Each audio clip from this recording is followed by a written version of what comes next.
Folks, Black Star Network is here. Oh, no punches! I'm real revolutionary right now. Support this man, Black Media. He makes sure that our stories are told.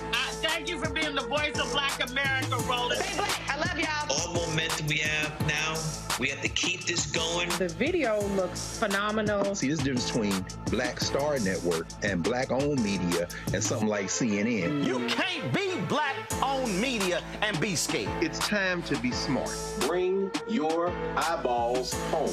You dig?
It's Thursday, February 15th, 2024.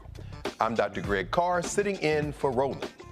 Here's what's coming up on Roland Martin Unfiltered, streaming live on the Black Star Network. Fulton County, Georgia District Attorney Fani Willis spent nearly 3 hours on the stand testifying about her relationship with Nathan Ward. We'll show you some of the heated exchanges and discuss the case with a special legal panel. Wednesday's mass shooting during the Kansas City Chiefs celebration sparks more talks about gun reform. We'll talk to one expert about what really needs to be done to see a change. A former Ohio police officer is waiting for a jury to decide his fate after killing another black man. We'll talk to the attorney representing the family of Casy Goodson Jr., who was shot in the doorway of his grandmother's home. It's time to bring the funk on Roland Martin Unfiltered, streaming live here on the Black Star Network. Let's go. He's got it. Whatever the best, he's on it. Whatever it is, he's got the scoop, the fact, the find. And when it breaks, he's right on time and it's rolling. Best believe he's knowing. Putting it down from sports to news to politics. With entertainment just for kicks, he's rolling.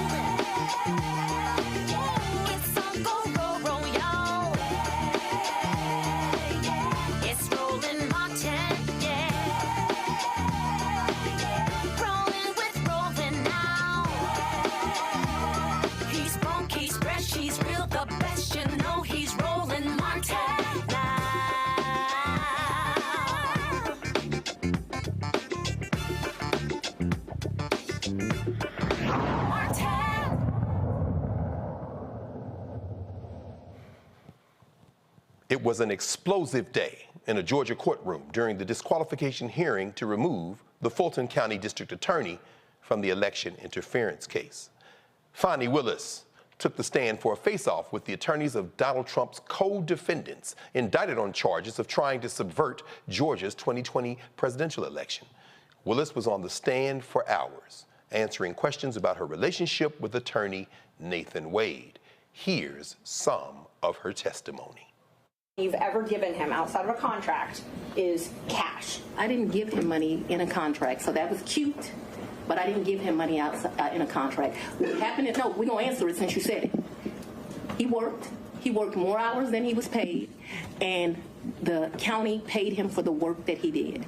So don't be cute with me and then think that you're not going to get an answer. But I always have cash at the house. That has been, I don't know, all my life. If you're a woman and you go on a date with a man, you better have $200 in your pocket. So if that man acts up, you can go where you want to go. So I keep cash in my house, and I don't keep cash as good in my purse like I used to. 'Cause I don't go on many dates, but When you go on a date, you should have cash in your pocket. So my question was, where did that cash originally come from, if it didn't come out of the bank? Cash is fungible. I've had cash for years in my house.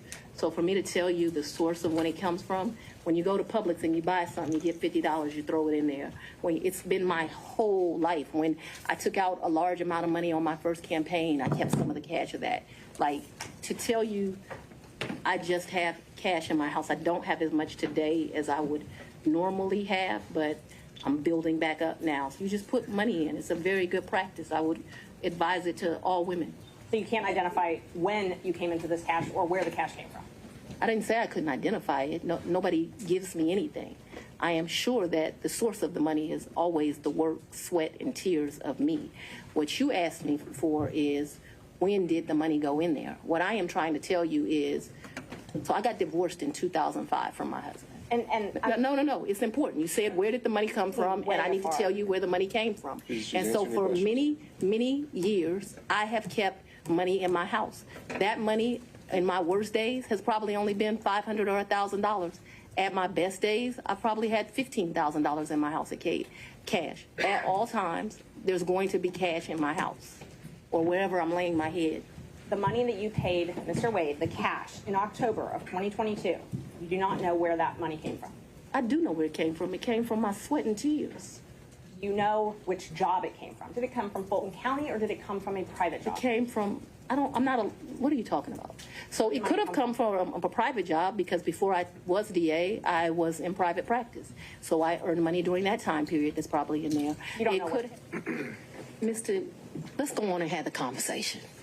I've just asked you whether or not it was a coincidence. Had absolutely nothing to do with this. It's interesting that we're here about this money. Mr. Wade is used to women that, as he told me one time, the only thing a woman can do for him is make him a sandwich. We would have brutal arguments about the fact that I am your equal. I don't need anything from a man. A man is not a plan. A man is a companion. And so there was tension always in our relationship, which is why I would give him his money back. I don't need anybody to foot my bills. The only man who's ever foot my bills completely is my daddy. So your office objected to us getting Delta records for flights that you may have taken with Mr. Wade. No, look.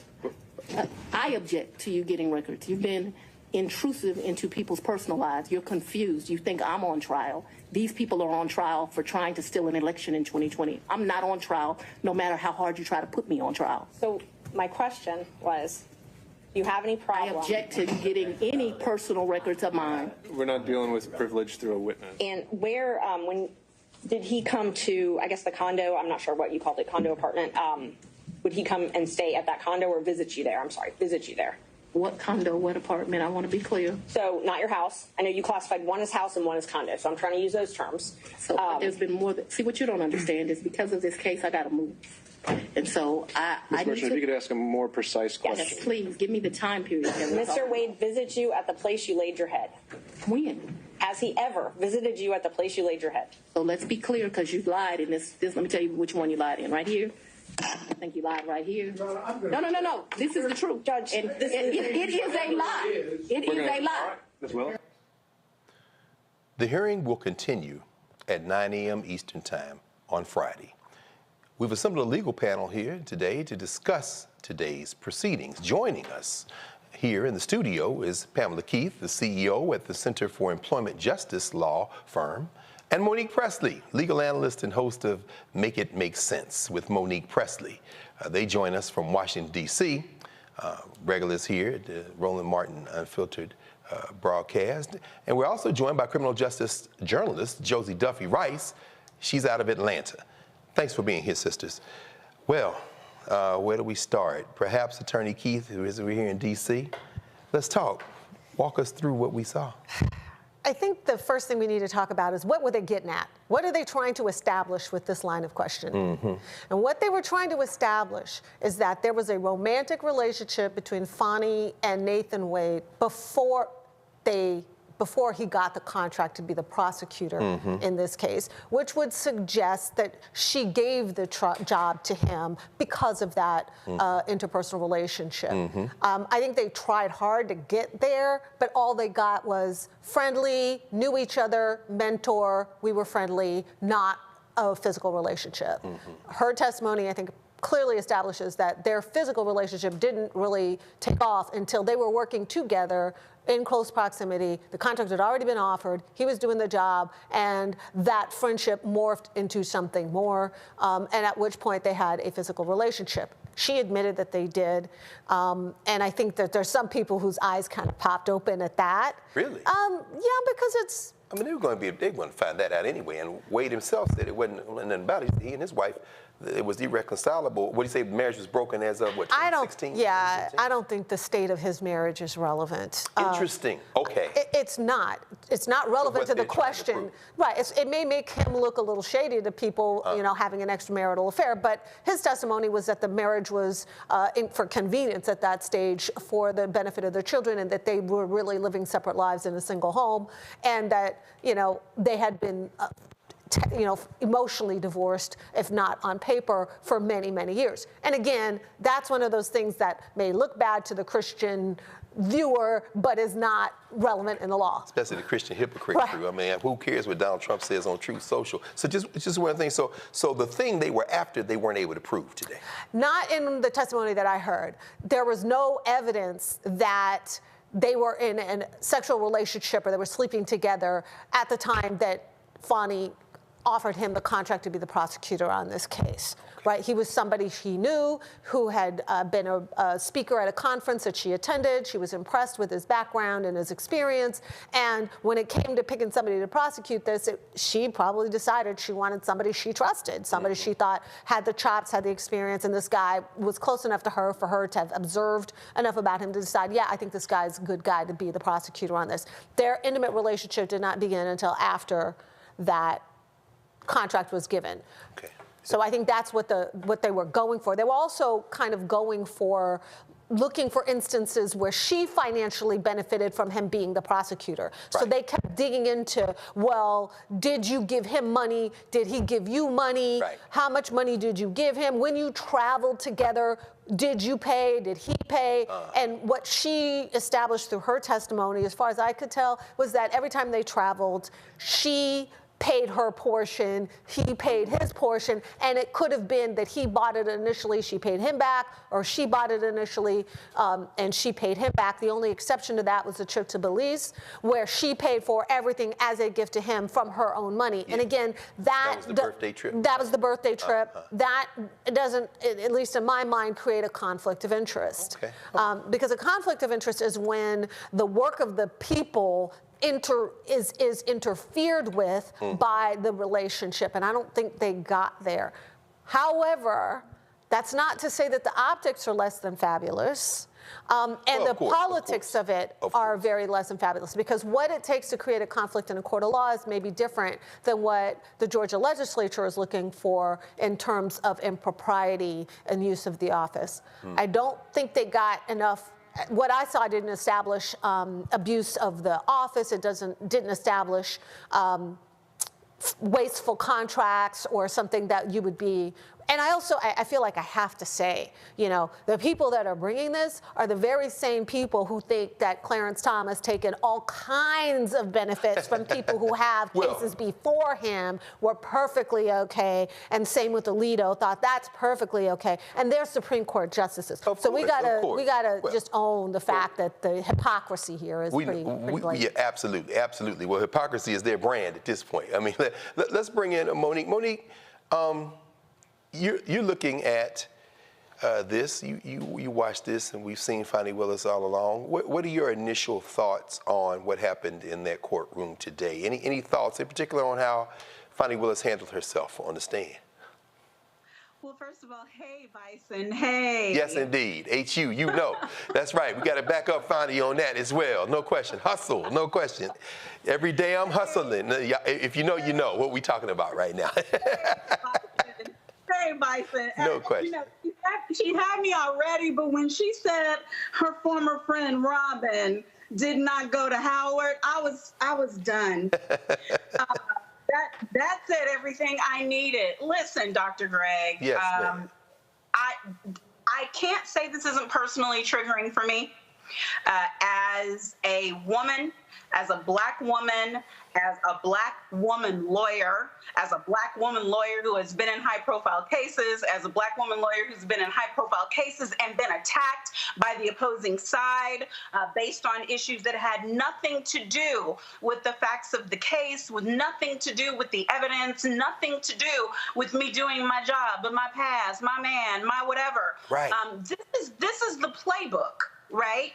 And so on the one hand, I was incensed, I was enraged, but on the other hand, I was very thankful and very proud. I believe that Special Prosecutor Wade was a quintessential perfect witness. I couldn't have coached, trained, prepared a cooler witness under hotter fire. Here is a man who self-professes and who all the investigators who have been trying to find dirt on him profess is a very private person for years and years and years and years, such that we heard things from the witness stand we've never heard before because the investigators couldn't find it, right? But here's a black man under attack.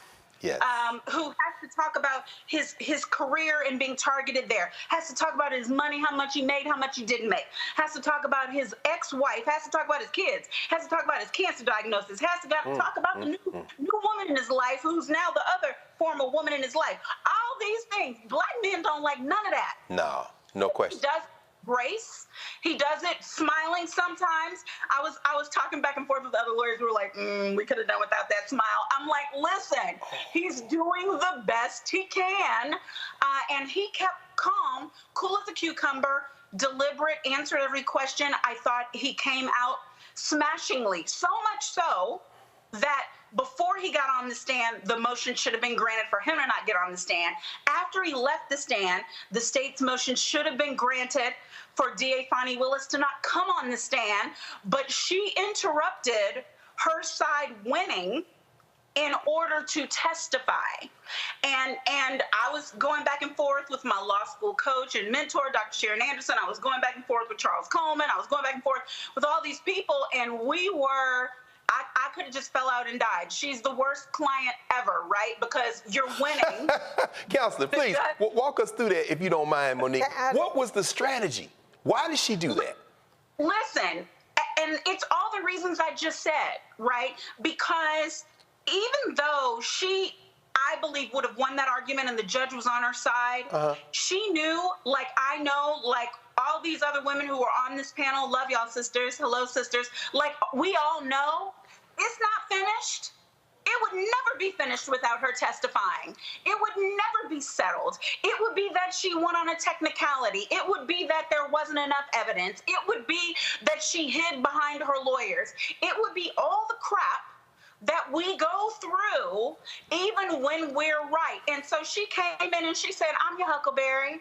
I'm ready. I'm ready. I'm laid. My edge is laid. For everybody talking about how she looked. Yep, she was real cute, but Trump's lawyer was not cute, as she pointed out.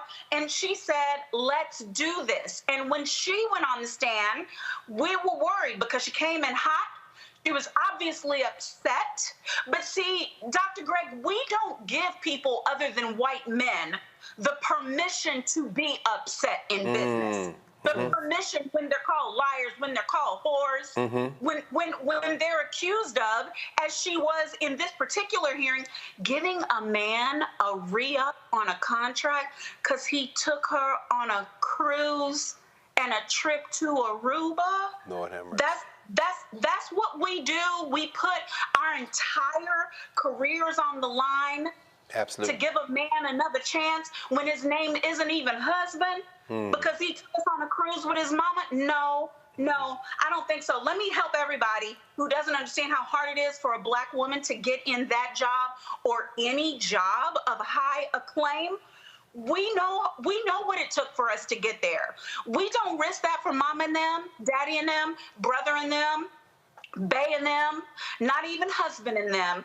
That man was given that job. He was selected by her because he was qualified. He was selected because she could trust him. He was selected because he could do the job. And he proved on the stand that he could do the job. I would hire him. And I don't say that about, let me tell you, I don't say that about hardly nobody. In this legal profession, he could be my lawyer. But I say all that to say, even though it was my worst nightmare, her being on the stand, thinking about it as a lawyer who would put a client on the stand, she did for herself what nobody could do for her. She didn't have to look at notes. She wasn't looking up in the corner.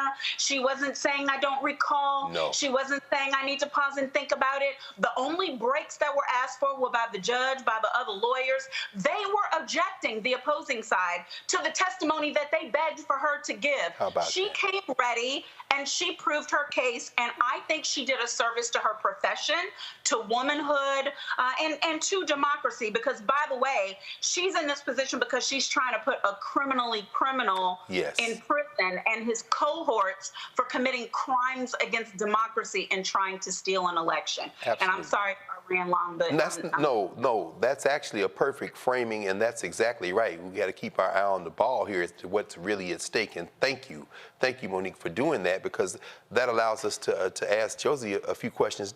Josie Duffy Rice, I remember landing in Atlanta the day this story broke on the front page of Atlanta Journal-Constitution, and in the weeks since, it's only gotten hotter and hotter. And to kind of follow along what Monique has laid out for us here, you know, what is the climate in Georgia, particularly when we're talking about the larger politics of this, which is, of course, you have this sister, you have her office attempting to track down and convict a criminal for trying to steal an election. I mean, but what's your sense there on the ground in Georgia as to how today played out, and put it in the larger context of what's going on around this case?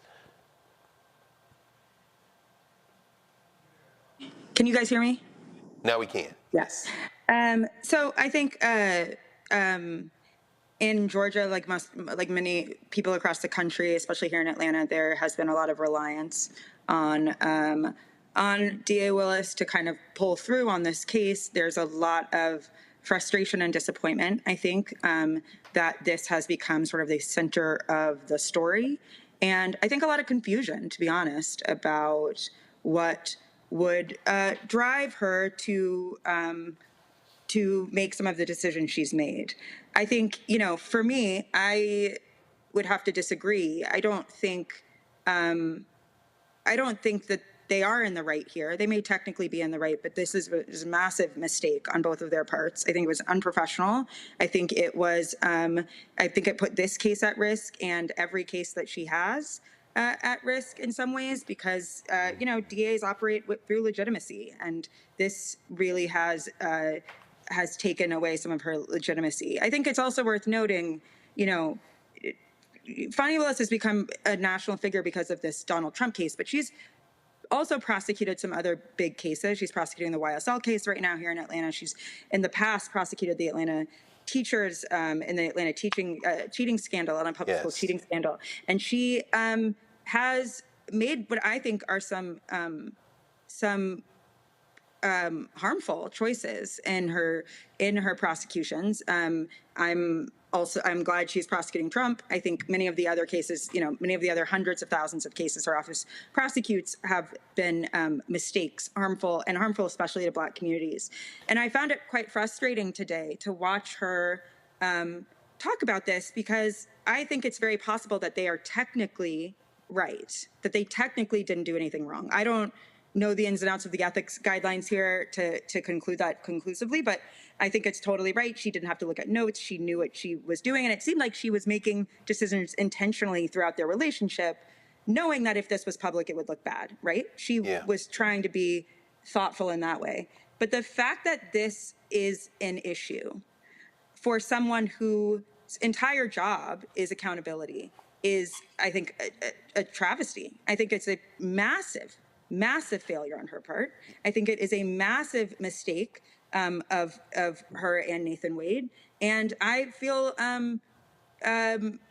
frustrated with the general, you know, defiance of that she took in the hearing. I understand that defiance. I thought she came off actually much better than she ended much better than she started. Mm-hmm. But I also, you know, when you spend a lot of your time tracking down big wads of cash that you find at people's houses and asking them where it came from, or drawing connections. I shouldn't laugh. Yeah, absolutely. You know, or drawing connections between, drawing inferences from people's relationships, which is largely what RICO cases are. It feels a little hypocritical for you to sit there and say that this, you know, this is untouchable. You have a case of the biggest election case in this country. The one that had the most chance of succeeding was this case. Yeah. And she put it at risk. And I think that's inexcusable. Chelsea, you put something, a larger universe in play here. I had momentarily forgot. Greg, can I ask a question? Oh, please, go ahead, Monique, please. Sure. I'm just wondering what law she broke or what ethics code she broke the law. Or what? No, I'm asking, and you can answer in any way, because you said you feel like it's a certain way and that you are disgusted by it. And I understand that people don't like RICO prosecutions. I'm one of those people, but I am thankful that it was used in this instance. And I think that that's the here and there of the law. But the reason why I am saying that she is standing in the place of right is because all we have is a book of laws that define the way people are supposed to be treated, and she utilizes them in her job. And they also define what can and cannot be done. And I believe in Georgia especially, she couldn't have just hired, if she wanted to, her lover. She could have hired her husband. So I'm saying, if she picked the best person for the job, where was her lack of judgment? Where was her miscalculation? And how did it put the case at risk? Because let's face it, even if both of them are disqualified, this case is still going forward with 40 other people who were in the office. Yeah, I mean, I think that's a good question of whether this case goes forward. I think it depends on how. I don't know that that's true. You don't think? Yeah, Pam, you might think. No, if she's disqualified, her office is disqualified. The question is, will someone else take the case? And the answer is maybe. If she's disqualified, she will be replaced, and they already have provisions in place for her replacement, and it does not end his indictment nor his co-defendants. No, agreed. So what I'm asking, and I'm back to my original question: what moral code? Oh, those two different things, right? Those are two different things. I'm asking, moral code or law. Just name one, other than she should have known better because she's a black woman and she can't get away with falling in love with and dating. I don't know. A man who she hires. We don't want to mix. I want to know if they were going to find that she did something wrong. What is the thing that she did wrong? Just I'm open. Tell me. I think that if you hire the best person for the job, you don't sleep with the best person for the job on the job. I think that's a mistake. So I think that is an optical mistake. I think it's an ethical mistake. It might not be a legal mistake. You might be right about that. Well, I mean, hold on one second. We're gonna take a break. That you don't sleep with the people who work for you is a general ethical rule. If you would just name one, I would agree with you. I just did. I named three. Like I say, it's two separate things. Actually, it may be three separate things here as well. I tell you what, why don't we do this? Why don't we take a break for a moment? And we're going to come back and introduce our panel, and we're going to continue this conversation in the second block. You're watching Roland Martin Unfiltered here on the Black Star Network. Back in a moment. Next on the Black Table with me, Greg Carr, we look at one of the most influential and prominent Black Americans of the 20th century. His work literally changed the world. Among other things, he played a major role in creating the United Nations. He was the first African American and first person of color to win the Nobel Peace Prize. And yet today, he is hardly a household name. We're talking, of course, about Ralph J. Bunche. A new book refers to him as the absolutely indispensable man. His lifelong interest and passion in racial justice, specifically in the form of colonialism. And he saw his work as an activist and advocate for the Black community here in the United States as just the other side of the coin of his work trying to roll back European empire in Africa. Author Cal Rostiala will join us to share his incredible story. That's on the next Black Table here on the Black Star Network. On A Balanced Life with me, Dr. Jackie, what does it mean to actually have balance in your life? Why is it important and how do you get there? A masterclass on the art of balance. It could change your life. Find the harmony of your life. And so what beat can you maintain at a good pace? What cadence can keep you running that marathon? Because we know we're going to have, high levels, we're going to have low levels, but where can you find that flow, that harmonious pace? That's all next on A Balanced Life on Black Star Network. Next on The Frequency with me, Dee Barnes, the amazing Drew Dixon. She gives us the details behind the HBO documentary that shed light on the alleged sexual assaults by Russell Simmons. And we're talking about the Netflix documentary, Ladies First, right here on The Frequency on the Black Star Network.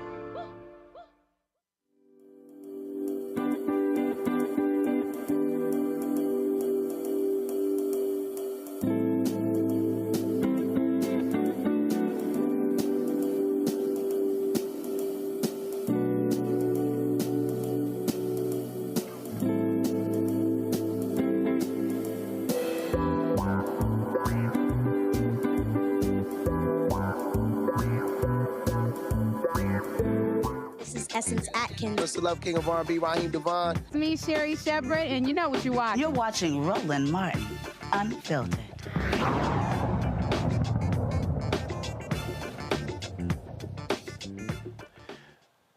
Welcome back to Roland Martin Unfiltered here on the Black Star Network. I'm Greg Carr sitting in for Roland, and we're going to bring our panel into this conversation. You all see why Black-owned, Black-controlled media is important, right? Because this conversation is not going to take place anywhere else with all this layer and nuance. It's very important. So let's bring our expert panel in, our Thursday night panel. Our sister, Reese Colbert, host of the Reese Colbert Show, Sirius XM Urban View. Y'all better tune into that from Washington, D.C. It's good to have the good brother Ben Dixon with us tonight. Benjamin Dixon, host of the Ben Dixon Show podcast. And, of course, our sister who always is on the beat, 24/7, 365, the great Lauren Victoria Burke, Black Press USA, coming out of Arlington, Virginia. There are so many places we could go with this. Reese, why don't you jump in first and weigh in, because we're going to get everybody who was in the conversation back in the conversation. We want to just get everybody in the panel in the conversation first. What are your thoughts on what we've seen today? Let me just say, I'm going to stick beside her. It's Fani or bust at this point if we want to take Trump's ass down. And so, yeah, Nene Leakes said close your legs to married men. Yeah, there's some, I think judgment issues in terms of maybe, you don't get freaky-deaky with your special prosecutor. However, the defendant's attorneys did a crap job of proving a conflict of interest. That was what they were trying to assert today, and the testimony from Mr. Wade and from DA Fani Willis completely blew that out the water. And so it looked like amateur hour for the way that they were trying to establish some sort of conflict of interest. And so I think they'll live to fight another day if it's based on the evidence and based on, the letter of the law. But at the end of the day, the judge, who did seem reasonable to me, is still a Republican appointee. And so Republicans play by a different set of rules. And the rules bend to their will often, as opposed to what the letter of the law is, depending on what's convenient for them. So at the end of the day, I'm going to stick beside Fani. And at the end of the day, Trump's ass was going down anyway. This is just something that is a really, really inconvenient wrinkle in the prosecution that has been mostly flawless to this point. And it's an unfortunate thing that, they all have to deal with. And it's a self-inflicted wound. So, like I said, I'm still with her. Fani, I stand with Fani. Fani Willis or bust, but girl. Yes. I will say this. To a point that somebody already made, it's a political, this is not a legal question. None of what we're seeing is about any legal thing. No disrespect to all the attorneys on the panel, including you, Dr. Carr. This is politics. I'm listening to these practicing attorneys. They giving us the courtroom skinny. So yes. This is all politics. This is all redirection. This is all about talking about something else. And that is not Donald Trump's problems. What we saw today was a political inquisition of someone's sex life in a way that we have never seen before, anytime, any place. If anybody can name a hearing like this that they've ever seen before, I would love to hear when that happened. Okay, so we have Fani Willis sitting there taking questions from all these people about her sex life. That's what this is about. This is a redirection to talk about something else. This is what the Republican Party always does. A lot of stuff they were asking about, and good for the judge. He shut some of the things down, but he should have shut a lot more down. A lot of irrelevant questions to what this is supposed to be about. But really what this is about is political redirection off of Donald Trump. Ordinarily, I would say that volunteering information on the stand the way DA Willis was doing today would be a bad idea, but actually she did it very well. She controlled the conversation. She controlled the pace of the conversation. She had them on defense, and she was on offense almost the entire time. But we do have to understand that this is generally a mistake. You cannot be having a relationship with a subordinate employee that you're paying a bunch of money to on a case of this magnitude. You just can't be doing that. I think she's smart enough to know that. I'm surprised she didn't take him off of this. But here we are. I cannot believe we're going to be watching this again tomorrow. But we are going to be watching this again tomorrow because it's all about redirection and lying, which is what the Trump team does best. Good night to you all, and thanks for, it's been very interesting to watch some of the perspectives tonight, but there's nothing legal about this. This is all politics. This is all politics all the time. Thank you, Lauren, and enjoy yourself tonight. It's a historical figure, and it's going to be a good time, I'm sure. We'll hear about it next week. Good to see you, sis. Absolutely. Thank you so much. Yes, indeed. Yes, indeed. Pam, what do you think about that? It's politics, huh? If that's your client, what are you going to tell? I mean, I would personally never have a client talk as much as she did. Interesting. That's just not my style as an attorney. You give them as little as you possibly can. Because most of the time, if your client is trying to pontificate on the seat, they're going to do themselves damage. I think she did herself substantially less damage than could have been done by saying, oh, I want to answer that and I want to talk about that, because she was kind of preaching from that posture. Yeah. And there's some people. She came in there to scrap. She's not coming in there to, no question about it. Absolutely. I would say, though, that the questions, I actually thought the lawyers were better than I expected because they were not actually Trump's lawyers. They were the lawyers for the co-defendants. That's right. They were people, the defendants who actually pay their lawyers. It was not Alina Habba. Alina Habba couldn't get a document introduced into evidence, right? In New York. In New York. No so question. I think we saw a better performance than I had anticipated. Although I agree, I don't think it was a particularly strong performance because they didn't get what they were trying to get. What they got, though, was a whole bunch of television cameras picking up the innuendo and the implication and well, this looks shady, and sure, we believe you, roll eyes, we don't believe you. That kind of stuff got out to the general public, and so they kind of landed their blow that way.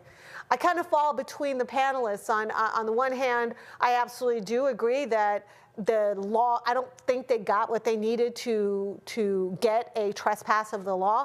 I don't know this judge. I know that he's a Republican judge, and I have my doubts about Republican judges. However, well, you spent some time behind the cotton curtain in politics. Yes. So what's your read of even how that might factor in? Well, and I will say this from a perspective of a black woman who ran for high office in a southern state in a GOP seat. I have to say that I would have never made the decision that Fani made here, right? Like, I personally, my rule when I was running for office, when I was in the public eye, was I will give you nothing. Right? I will give you nothing in my finances. I will give you nothing in my background. I will give you nothing on my taxes. I will give you nothing on my social things. I will give you nothing. They went deep into my military background and tried to question whether I earned the military medals that I had earned. I had receipts. So the minute it came out, I was like, nope, here's the receipts. Here's the evidence that these medals are actually mine. They tried to accuse me of voter fraud because the state voting record had the date that I moved into Florida and became a Florida voter, as opposed to when I moved into the county where I was voting at that time. So they accused me of voting in two different counties at the same time. Of course, I had to debunk that too. But I was aware that when I was under that level of scrutiny, I wasn't going to have a social life. I couldn't date a preacher, a pastor, a politician, a donor. I couldn't date anybody because I couldn't control what those people might say. I couldn't control what media would come out of that. I didn't want to be pictured in the club. I didn't want to be pictured in the hotel lobby. I just couldn't be. So in my universe at that time, it was like, okay, if I'm doing this, which is to be in the public eye, then I'm not doing anything else, including a social life. And I understand that that's an easier position to hold when it's an election season than when you're actually in office and have to live that way for years, right? Fani did testify about the fact that there was a period there that was extremely lonely and extremely isolating and extremely scary for her. And I truly did empathize with her because I received death threats when I was running for office. I had people calling me up telling me they knew where my niece was going to college and how dangerous that college town was, So I understand how fearful that is. But given all things being equal, it would have been my strong preference that she not have crossed that line with Mr. Ward. This is a lot to process, y'all. I mean, thank you for walking us through that, because these circumstances aren't unique in that sense. And having had that experience, that gives a lens, I think, that is very valuable for us to try to even understand what's going on here. Monique, you get the last word, sis. As you said at the beginning, you've been in some extremely high-profile situations with clients. In this situation, Fani Willis is your client. What are you advising her to do now? Because again, 9 a.m. Eastern tomorrow, she's back, they're back in court. So based on your experience, which I think is in some ways singularly unique in situations where, you know, I doubt she ever figured she would be in the bullseye like this. Who knew that this election thing was gonna play out the way it did? She's your client. What would you tell her? Right. She's not listening to my advice right now. First of all, let's just start with that. Okay. Because she put herself on the stand. And to be further clear, that means she knew better than me, because she obviously has more experience than me. And I'm speaking as her lawyers now, not as me, because she and I, both Howard grads, both same age, and somewhat similar resumes and train of thought. I get why she concluded that there was nothing for her to do but get up there and speak for herself. And even frankly, Greg, listening to everything that was said on the panel tonight, I understand why she had to get up there and speak for herself. Because you know what, as people, we are good with us being human. We're just not good with anybody else being human. How about that? And so I can't say, you know, I've never won a district attorney at large position in Georgia or any other state. I don't know what it takes to get there. She figured that out and she won. So I'm gonna give her the respect that's due her office. And the fact that she is doing that job and doing it well. Do I like every decision she's done in that job? No, I don't. But would I stand on the precipice of hell and defend her as a Black woman in a foreign soil, doing a job that has been done by few, that is attacked by many? Yes, I would. Because I'm still stuck in this skin and I make mistakes. And so as someone who has had my trash pilfered through and has had people write and say, you know, I wish your children would get raped so you don't take another one of these cases again. As someone who has a website that I still can't go on without checking for viruses, because there are still people who make it a practice monthly to put them on there. What I am saying is, y'all, let's not just be progressive in our lofty thoughts about what it is to support each other. Let's be progressive and unified, especially in Black History Month, when the finest that we have are up against an attack for doing something that maybe we wouldn't have done, but do we even really know? Because we haven't been them.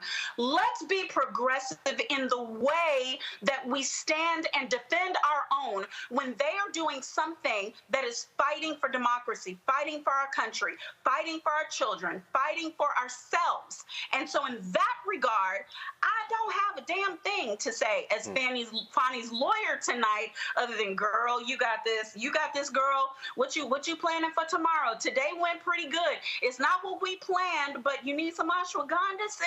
I mean, can I get you, you know, a coffee, a glass of wine? What color you wearing?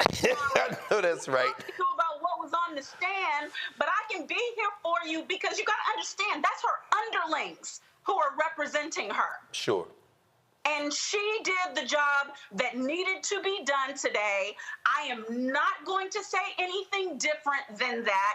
If it was Pam, I would say the same thing. If it was Josie, I would say the same thing. When it's Kim Fox, I say the same thing. When it's Marilyn Mosby, I say the same thing. When it's Tamika, I say the same thing. When it's A-Rod, I say the same thing. So y'all not going to catch me cutting black women. Not in Black History Month, not in any other month. No. Love you, Greg. Love you too, because I hope if it were me, you would do the same thing. Black people, I know you wouldn't cut no question. You know, we fuss to our faces, but let some of them on X, formerly known as Twitter, try to talk about you. They get the other side from me. Same here. That's right. Same here. No question. Gang, as kids say, gang, gang. That's how we do. Because Trump and them clearly got their side. So we got to have our side. Monique, I ain't mad at you, sis. I appreciate you. Monique Presley, Pam, Keith. This has been not only very illuminating, it's been very necessary. So if you all didn't see this live, if you got somebody who wasn't tuned in, then you go back and watch this replay, because as far as I'm concerned, this is the only conversation we needed to have about Fani Willis and what's going on in this trial today. Thank you all, sisters, for joining us. Thank you for having me. Absolutely, absolutely. This is Roland Martin Unfiltered on the Black Star Network, and we'll be right back. When you talk about blackness and what happens in black culture, we're about covering these things that matter to us, speaking to our issues and concerns. This is a genuine people-powered movement. There's a lot of stuff that we're not getting. You get it, and you spread the word. We wish to plead our own cause. Too long have others spoken for us. We cannot tell our own story if we can't pay for it. This is about covering us. Invest in black-owned media. Your dollars matter. We don't have to keep asking them to cover our stuff. So please support us in what we do, folks. We want to hit 2,000 people, $50 this month, raise $100,000. We're behind 100,000, so we want to hit that. Y'all money makes this possible. Checks and money orders go to P.O. Box 57196, Washington, D.C. 20037-0196. The Cash App is $RM Unfiltered. PayPal is R Martin Unfiltered. Venmo is RM Unfiltered. Zelle is roland@rolandsmartin.com. For the last 15 or maybe 16 years, 18 years, I'll say, since when I moved to LA, I hadn't had a break. I hadn't had a vacation. I had a week vacation here and there. Right. This year, after I got finished doing Queen Sugar and we wrapped it out, because I knew I had 2 TV shows coming on at the same time, I said, I'm going to take a little break. So I've been on break for the first time, and I can afford it now. Praise God. You know what I'm saying? Right. So I can afford it. I'm like, I can sit back and ain't got nothing to worry about, man. But this was the first time in almost in 2 decades that I've actually had time to sit back and smell the roses.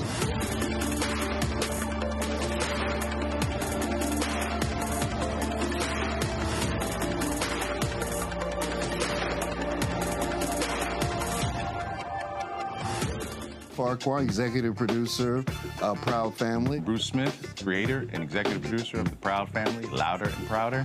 And you're watching Roland Martin Unfiltered.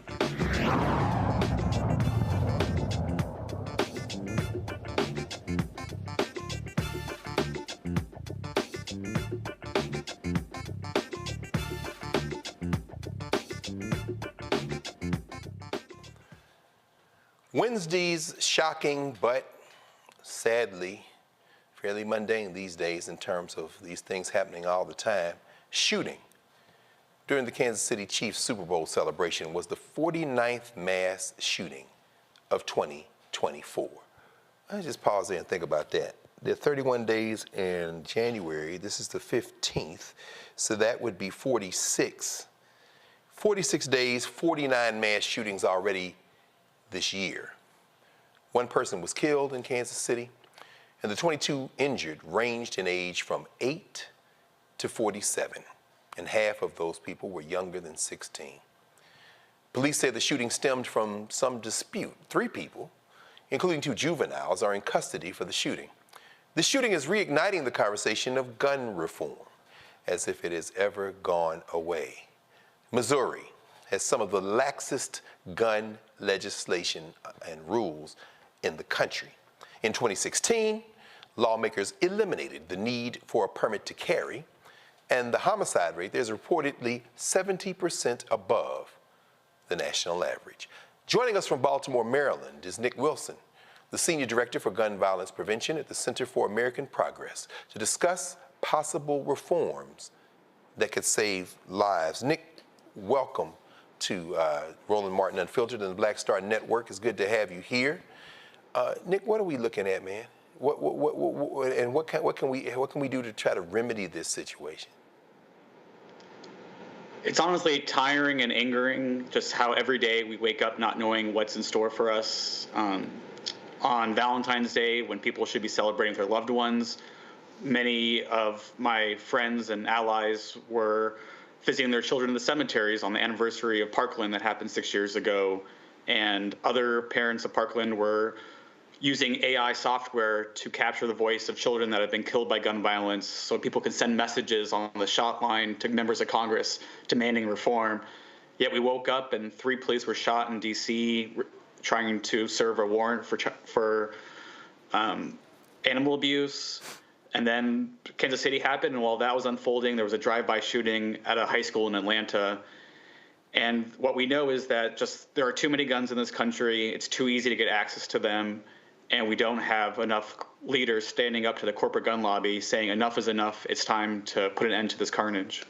This gun lobby is serious, and you know, I'm sad that you had to, but glad that you did mention the shooting in Atlanta. That was particularly heartbreaking for me because, of course, those children every day go to a school named for Benjamin Elijah Mays, one of the great heroes of African history here in the United States, and the teacher of Martin Luther King. So imagine the ironies there. When you talk about these politicians and the control of the gun lobby, we've seen, LaPierre, the former head of the National Rifle Association, being in the hot seat, and all the largesses and bills he's stacked up as he's run around the country promoting gun ownership and trying to stop any laws that would curb it. You know, how powerful is this lobby, and how do we break it?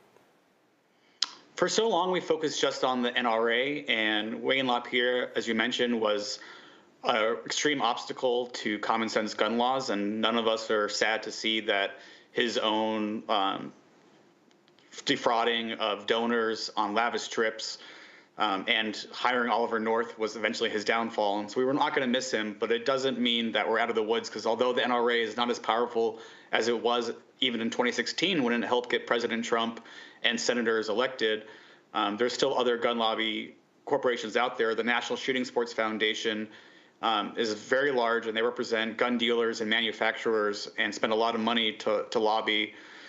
And unfortunately, the gun violence prevention movement is still a relatively young mainstream movement, and we lost and ceded a lot of ground to the NRA. And now there's these very dangerous myths, like the good guy with a gun is the only way to stop a bad guy with a gun, that are making politicians say we don't have to do anything. But yesterday's shooting shows that there were over 800 law enforcement there armed with weapons. There are over 1 million people there in a state where you can buy and carry a gun with no permit, no background checks, no questions asked. There are other people armed there. And yet, you know, a personal dispute between 2 young people escalated to where now, you know, one person, a local radio DJ, she lost her life, and 22 others were shot.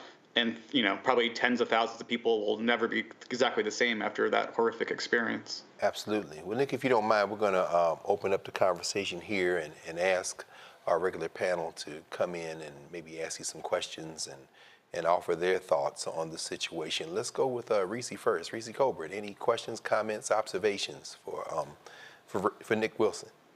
Yeah, I'm curious to know, I know that there are 2 juvenile suspects that are still in custody here. What do you think can be done around juvenile gun violence and access to guns that could be something that would be a bipartisan agreement? A lot of mayors and prosecutors and people at the local level really having these difficult conversations because, you know, we don't want to do what we did in the 90s and what we even were doing a few years ago of throwing our young people under the bus and saying, oh, it's their fault, they're different than before, we need to lock them up. But there is something serious happening. There's a lot of trauma. A lot of people don't know how to solve interpersonal disputes without resorting to firearms. We're seeing much more social media driving conflicts that, end up in real life blood shootouts and disagreements. And so what we need to do is we need to invest in community programs and in our schools to where people can unpack that trauma, make it harder for them to access firearms. Those 2 juveniles, reportedly, there was a girl there that saw that this dispute was escalating and said, hey, don't do it here, this is stupid. But the person chose to pull out a firearm and start spinning around and shooting a bunch of children and adults. And so, in Baltimore, we have some great programs that have been invested in heavily that really teach young people, especially, how to rethink how to solve conflicts, how to use cognitive behavioral therapy steps, to take a breath, to think about the consequences of their actions. ROCA Baltimore has gotten millions of dollars in federal funding and private funding to reach these hardest to reach people, and it's working. But we need to invest more money, and it needs to be in cities across the country. Thank you, Reese. Ben, any questions, comments for Nick? Yes, mass shootings are very difficult for me to cover, I would assume, for anyone because of the frequency of them. But somewhere around 2015, Sandy Hook is when I realized that's pretty much it for the United States of America in terms of actually caring. When we saw how many children were killed, and not just the way they were killed at Sandy Hook, but the sheer disregard for their lives that we saw happen afterwards.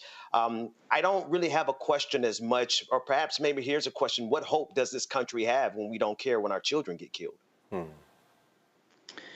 Sandy Hook was a big moment that brought in a lot of people, and for people like myself that have been doing this work for a while, it was really disheartening to see that no federal action was taken. But we've had conversations with Senator Murphy, who represented that district and was new, and we didn't have a huge gun violence prevention movement, and those young people were too young to really advocate for themselves like we saw after Parkland. And our movement has grown because people that are watching have really said enough is enough and joined, and we were able to pass the first federal gun bill in over 30 years that Senator Murphy was able to negotiate, because eventually enough Republicans were saying, we've seen this happen in our communities, the voters are going to hold us accountable, we need to do something. It wasn't everything, it was just a start, but I think we have a chance to really build on that. And this used to be the third rail of politics where Democrats and Republicans wouldn't want to talk about this, and now we have a president and vice president campaigning on gun violence as an important part of their platform. So the conversation has really changed. So I think that gives me hope. Thank you, Ben. Nick, in some of your work, I was kind of reviewing some of the work y'all have been doing at the center. And a couple of things recently in the last few months, you've been in conversation with a couple people that kind of stuck out to me around this question of community violence intervention.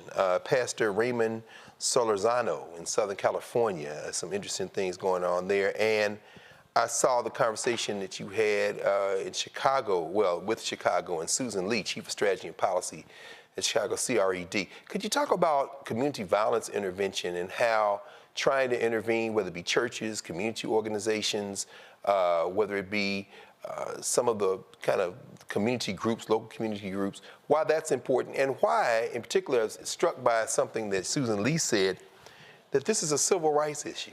Any thought? Can you walk us through some of that, if you don't mind?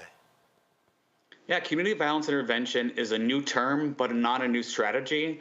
It's been around in the African-American communities since the 40s and 50s, where credible messengers that are well known in their community are able to talk to people at the highest risk of being involved in violence and crime, and giving them services and sending anti-violence messages and showing them another way. More recently, it's gotten a lot more funding and a lot more academic interest, with reframing it as more of a public health as opposed to a gang intervention program. And we're really seeing great success in cities across the country. And we've written about this in reports, and we've shown how much money has been saved and how many lives have been saved by investing in these inexpensive and important programs. But sometimes it takes hearing from the people themselves that do this tough work every day. And so we've been honored to do about 10 videos. We have much more going, 90 seconds on our website, where you can really hear how one credible messenger, one social worker, one outreach worker from that community can really make an impact on people's lives and receive that, you know, we can't rely just on law enforcement to prevent gun violence. We need to rely on the community and the people closest to the problems. Mm-hmm. And so even the concept of framing this, at least one way of framing this, as a civil rights issue, there'll be a lot of people very interested in hearing how that thinking goes. How is this framed? How could this be framed as a civil rights issue? I'm glad you reminded me that, you know, gun violence is the #1 killer of children, but it's especially more pronounced in Black boys. It's a real, you know, we talk a lot about mass shootings, and people get scared about shootings at the grocery store or school, where it could happen, feels like it could happen to anyone. But we know that in disadvantaged and under-resourced Black communities and brown communities, that's where we see the highest levels of gun violence. And that's where we really can't keep turning a blind eye to the violence that we're seeing in Kansas City, in Baltimore, in DC, where we're seeing these really great, wherever we see the great racial inequities and redlining and disinvestment, that's where we see the most violence. And so investing in Black and brown communities and in the people and economic advantages, that's where we can really see a dip, so we're no longer the leading country with gun violence. Indeed.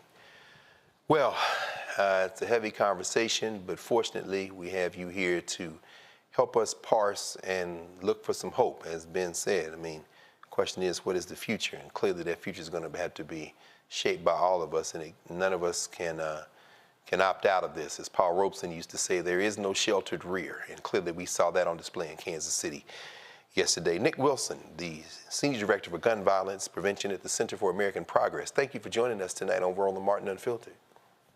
Thanks for having me. Oh, with pleasure, with pleasure. We will be back in a moment. You're watching Roland Martin Unfiltered here on the Black Star Network. Hatred on the streets, a horrific scene, a white nationalist rally that descended into deadly violence.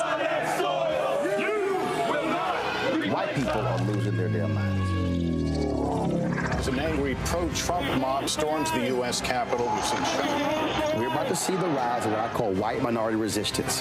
We have seen white folks in this country who simply cannot tolerate Black folks voting. I think what we're seeing is the inevitable result of violent denial. This is part of American history. Every time that people of color have made progress, whether real or symbolic, there has been what Carol Anderson at Emory University calls white rage as a backlash. This is the rise of the Proud Boys and the Boogaloo Boys. America, there's going to be more of this. Here's all the Proud Boys, guys. This country is getting increasingly racist in its behaviors and its attitudes because of the fear of white people. The fear that they're taking our jobs, they're taking our resources, they're taking our women. This is white fear.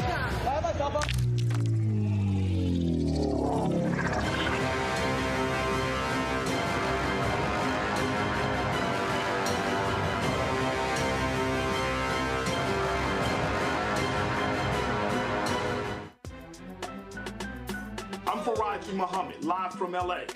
And this is The Culture. The Culture is a two-way conversation. You and me. We talk about the stories, politics, the good, the bad, and the downright ugly. So join our community every day at 3 p.m. Eastern and let your voice be heard. Hey, we're all in this together. So let's talk about it and see what kind of trouble we can get into. It's The Culture. Weekdays at 3, only on the Black Star Network. I am Tommy Davidson. I play Oscar on Proud Family, Louder and Prouder. Right now, I'm rolling with Roland Martin, unfiltered, uncut, unplugged, and undamn believable. You hear me?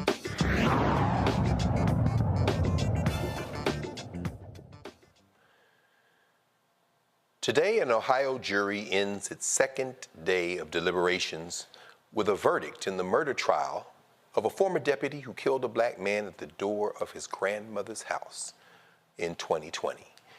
Former Franklin County Sheriff's Deputy Jason Meade is on trial for the December 2020 death of Casy Goodson, Jr. Meade contends shooting Goodson was in self-defense. Meade says he saw Goodson wave a gun while driving and feared for his life. No surprise there when Goodson pointed that gun at him while standing in the threshold of his grandmother's house. Joining me from Columbus, Ohio, is attorney Sean Walton. He represents the Goodson family. Brother Walton, welcome to Roland Martin Unfiltered. Under these circumstances, I see you have Brother Goodson's image there on your lapel. Talk to us, brother. What's going on there, and where are we with this trial? And give us the update. We've obviously had this conversation before, but now we're right down where the rubber meets the road. So please. Yeah, absolutely. And I think, it's interesting that you said there that, former Deputy Meade alleged that Casy Goodson Jr. waved a gun and then later at the threshold entering into his home pointed that gun. And you said that because you probably saw some earlier media reports where Deputy Meade did indeed allege that Casey waved that gun. But in the course of this trial, that testimony changed, and he said that at that initial intersection where he saw Casey, that Casey pointed the gun. And so what happened here in the course of this trial is that you've seen a deputy that is executing a tried and true blueprint on how to get away with murder. What happened here is that Casy Goodson Jr., who worked third shift, got up at 3 a.m., woke up that morning, went to the dentist. After that, he stopped at Subway, bought 3 12-inch subs on the way home to his family. On the way home, he happened to have the unlucky experience of passing by Jason Meade, who's in an elevated truck, and something happened as Casey passed by. Casey was a concealed carry gun holder, and Casey always carried his gun, as is his constitutional right in this country. And Jason Meade observed Casey with a gun at some point. That's what he told everybody in real time. He followed Casey. And at some point, this military veteran, this combat veteran, this sharpshooter, decided to hunt Casey. Mm-hmm. Mm-hmm. And so, more about Jason Meade, right? He hunted Casey. He is a pastor that bragged about his right to use police brutality and that he would throw the first punch, and he's never been hit clean because he does throw the first punch. He says he joked about police brutality. It wasn't a joke. He told us who he was, and he said that he hunts people for a living and he loves it. And so at some point, he continued to manufacture this perceived threat that was not a threat at all, because Casey, unbeknownst to Jason Meade, had AirPods in his ear, and he was listening to music. He never even saw Jason Meade, never heard Jason Meade as he was being hunted. And as Casey walked into his home, he was shot in his back 6 times with a rifle. And guess what? Casey's gun was on safety. It was found underneath him. So the whole pointed a gun at him in the doorway, again, a tried and true rehearsed lie that allows you to lie on an innocent black man and murder him and try to get away with it. So that's why we're here. So we're waiting on this jury to come back, and we have this public trial that is finally exposing these lies. And I look forward to this guilty verdict and the statement being sent that you cannot murder us with impunity. Indeed. Well, we know that he was hunting, this bastard was hunting, and we know from the witnesses, I guess there have been over now 20 plus witnesses that have testified so far. And you mentioned this as you kind of laid out the circumstances by which this man hunted and killed Brother Goodson. But the physical evidence, is there any physical evidence that could be interpreted in any way that would lead to anything other than the fact that he hunted and killed this man? Nope. Jason Meade's entire defense is built on his word. I'm sorry. And so what we're seeing here is the fact that police officers, even bad police officers, even unreasonable police officers, even police officers that have such a horrible work history that they can't even have contact with inmates as they work in the jail for almost 4 years. Even the most unreasonable officer who perceives what is not a threat at all can then say, well, you know what? I thought that the gun that he had legally was going to be used against me, and it's okay, no matter what we do. I mean, Casy Goodson Jr. is the all-American kid. You know, he followed the laws. He exercised his constitutional rights. He was hardworking. He was a truck driver. You know, he loved animals. He loved his dogs. He loved his family. He was as patriotic as any American citizen in this country. And even still, he was executed And then this police officer was given so much credibility that despite all the physical evidence against him, he could still lie. And we're here watching a jury deliberate, trying to understand whether his word trumps the entirety of the physical evidence against him that has him indicted for murder in the first place. Body camera footage. Brother Sean, is that a factor in this case? It is, to the extent that he's caught on body camera footage lying after the fact. He didn't have body camera footage, and the physical evidence is such that it wasn't even needed to get him indicted. There are no witnesses to this, so that'll tell you how strong the physical evidence is. But what he is, each time there is video in this case at the first intersection where he says Casey stopped and you can see him tracking a car with the gun, and that's how he saw it, yada, yada, yada, lie. Every time he's caught on video, he's caught in a lie, but he's able to tailor his testimony to fit the ground factors that help determine if an officer is reasonable. And so what do? You change I witnessed a person with a gun or waving a gun to he pointed a gun. And you change that, he was walking into the house with a gun to he pointed it to make it a more immediate threat. And then you change the fact that he walked out of his car holding his Subway sandwiches and he manually locks his car because the key fob didn't work to lock it. He locks the car and walks into his home with his AirPods, and you turn that into he was running. He was evading an arrest. He was eluding an arrest. That wasn't even an arrest because you were caught saying that I was going to investigate why he did this, and it could have been something or it could have been nothing. If Casy Goodson Jr. pointed that gun at you, then there was no chance that it was nothing because you as an officer have a duty to arrest, not investigate. So again, the body camera footage is a factor in that he didn't know it existed and he got caught in lies, and here we are. He's still standing on his word. And also, he never actually even had to testify or even tell his story to anyone until this trial. He killed Casey in 2020, and it was a written statement that got put out. He didn't write it. Somebody wrote it for him, but that statement came out. And so how do you kill a man in 2020 and never even tell that story until 2024? Mm-hmm. It's a tragedy. Mm-hmm. Well, I'll tell you what, Brother Sean, if you can join us after the break here, I want to invite you to be in conversation with our panelists, our Thursday night panel, and we'll be back in a moment so that you can do that. You're watching Roland Martin Unfiltered on the Black Star Network, and we will be right back.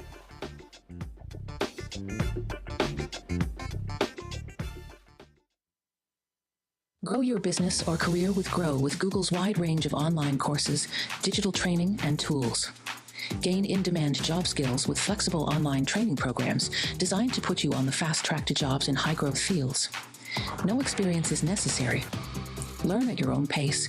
Complete the online certificate program on your own terms. Stand out to employers, get on a path to in-demand jobs, and connect with top employers who are currently hiring. Take one professional career certificate program or all 6. Earn a Google Career Certificate to prepare for a job in a high-growth field like data analytics, project management, UX design, cybersecurity, and more. All professional career certificate programs must be completed by December 31st, 2024. Scan the QR code to complete the application. There are 1,000 scholarships available. Grow with Google and J. Hood and Associates. Be job ready and qualify for in-demand jobs. Hey, it's John Murray, the executive producer of the new Sherry Shepherd Talk Show. You're watching Roland Martin Unfiltered.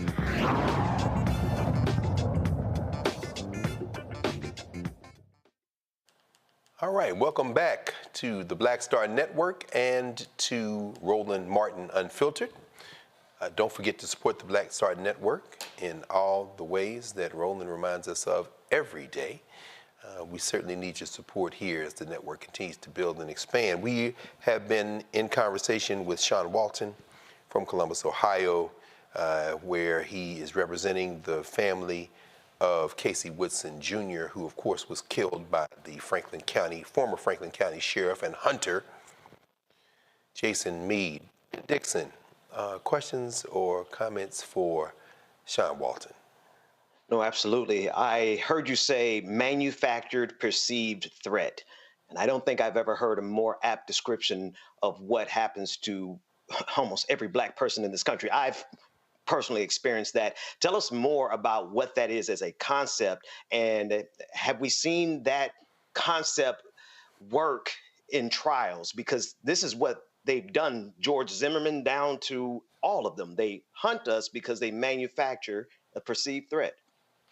Absolutely. I mean, there's so many racial connotations there. I mean, there's an entire history of our experience as Black people in this country that helps justify our murders. And so what you see is that, we hear so often that policing is scary and that, they have a dangerous profession. And I agree, right? They do have a dangerous profession. We live dangerous lives. And that danger comes on our most mundane of days. Casey was hardworking. He worked that night. He went to the dentist. He brought food home for his family. Everything he did that day was legal.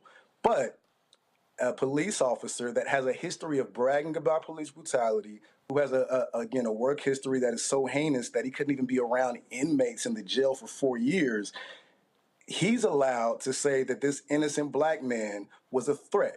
And that threat had to only be reasonable to him.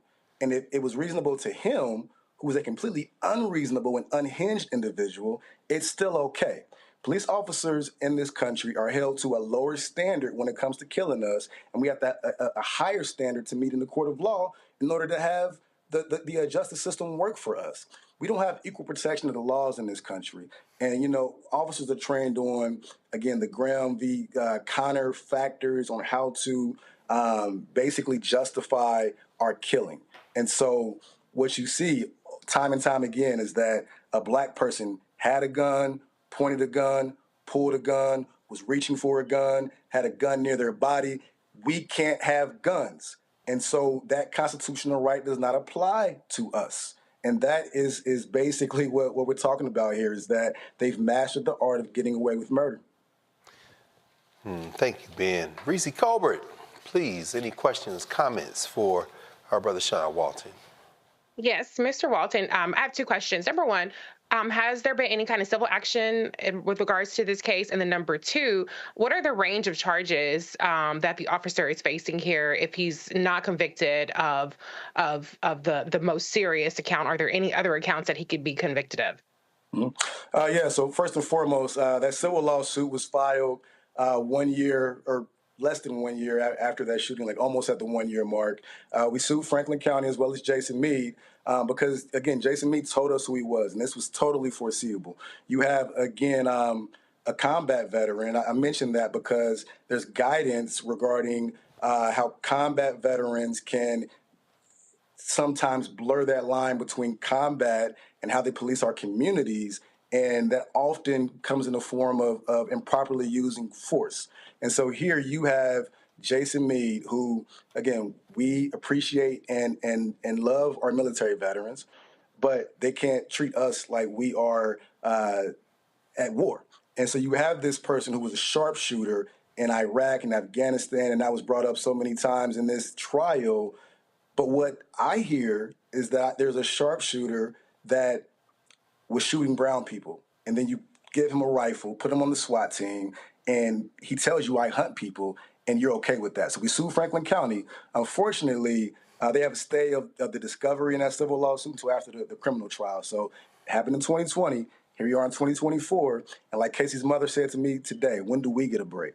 So yeah, that lawsuit, we expect to move forward with that aggressively and very judiciously once this criminal trial ends. And we expect that Franklin County will do the right thing because this should have never happened. Secondly, the range of charges. He is charged with the purposeful murder of Casy Goodson Jr. He's also charged with murdering Casey through the felonious assault that he knowingly committed on Casy Goodson Jr. And lastly, he is charged with the reckless homicide, just the heedless indifference that he clearly showed in killing Casey. So he has to justify his actions. And again, he has no evidence. Even the officers that were there that day that he left behind as he hunted Casey, they didn't know what was going on because they were reasonable. They were trying to assess and figure out what happened. And he just went ahead and murdered this man that I hope I mentioned that Casey's gun was on safety. He had AirPods in his ear. So we'll see what happens. I mean, I believe this will be the 7th murder conviction for shooting a person, an officer shooting a person on duty. So it's a high standard, but if Casey can't get justice, who can? Absolutely. Thank you, Reese. I'm glad you mentioned the family there in answering Reese's question, Brother Walton. Is the website still active, Justice for Casey Jr., CaseyGoodwinJr.com? And if so, how else can we show our support for the family and for as this case continues to unfold? Justice for CaseyGoodsonJr.com is active. If you look at any of the hashtags on social media, you will get a comprehensive story over the last 3+ years of Casey's family's experience. Casey's family does need support. They have had to fight endlessly for justice, not just for Casey, but for all of us, right? Because we are all Casey Goodson Jr. That support is needed. And as we move forward with this lawsuit against Franklin County, they need to know that the country is watching and that they'll be held accountable, and that this is going to send a message not just to the citizens in this community, but across the country. And lastly, I'd be remiss if I didn't also mention Takaya Young. She is a 23-year-old pregnant Black woman who was accused of shoplifting, who was murdered by a local officer here, Connor Grubb, another officer, combat veteran, who brought that war to our communities. We got to shine a spotlight on what's happening in Columbus right now. We have 2 other officers who will be awaiting murder trials for killing Andre Hill and Donovan Lewis. And so the way you can support us is to continue to give us this spotlight to air Columbus out until they do what's right by our people. Brother, that is so important. It's funny. I know you went to Capitol Law School. I was down on the other side at Ohio State, and we all hung out together. One big boss, brother. one big Law Student Association. But to think about Columbus, Ohio, and Franklin County as a site of this kind of police terror, I guess it's not something that I was there in the late '80s through the mid '90s. I graduated law school in '90 at Ohio State, and and I know Capitol's right there downtown. Broad Street, but we didn't think about Columbus, Ohio as this kind of place. What the hell is going on in Franklin County? Man, that's another episode, right? That's another time. I mean, my first few cases came about 10 years ago, right? And I think about Henry Green, who was killed by plainclothes officers. Again, a very mundane day. Tyree King, a 13-year-old who was, who had a toy BB gun, and this officer gunned him down and said, "I thought he was going to shoot me." What 13-year-old who knows he has a broken toy BB gun is going to pull that toy BB gun on an officer? So again, that rehearsed blueprint on how to get away with murder has been implemented across time. But Columbus is also a great city, right? It's a great city for some people. No question. Yeah, it's great, but for some people, but for others, it is a terror dome. And that's what we got to expose is that I speak for the marginalized in this city who don't have a voice, and that voice will be heard loud and clear. And it is my mission, come hell or high water, to tell that story and to make life safer and easier for every citizen in Franklin County every day. Absolutely. Yeah, and I'm glad you said that, brother, because shout out to the Tawee family village, and have a lot of real dear loved ones, particularly on the east side of Columbus there. And these are not Negroes you want to trifle with, because they will get down with you. So you have represented them well tonight, brother, and we're going to keep our eyes on this. We're going to claim to the ancestors that this man is going down for murdering our brother, and we are grateful that you joined us tonight, Sean Walton. And we will appreciate you all. Absolutely. We'll keep our eyes on this. Roland Martin Unfiltered will be right back, right here on the Black Star Network. On the next Get Wealthy, did you know that the majority of households headed by African American women don't own a single share of stock? No wonder the wealth gap continues to widen. Next on Get Wealthy, you're going to hear from a woman who decided to change that. Have been blessed with good positions, good pay, but it wasn't until probably in the last couple of years that I really invested in myself to get knowledge about what I should be doing with that money and how to productively use it. Right here on Get Wealthy on Black Star Network.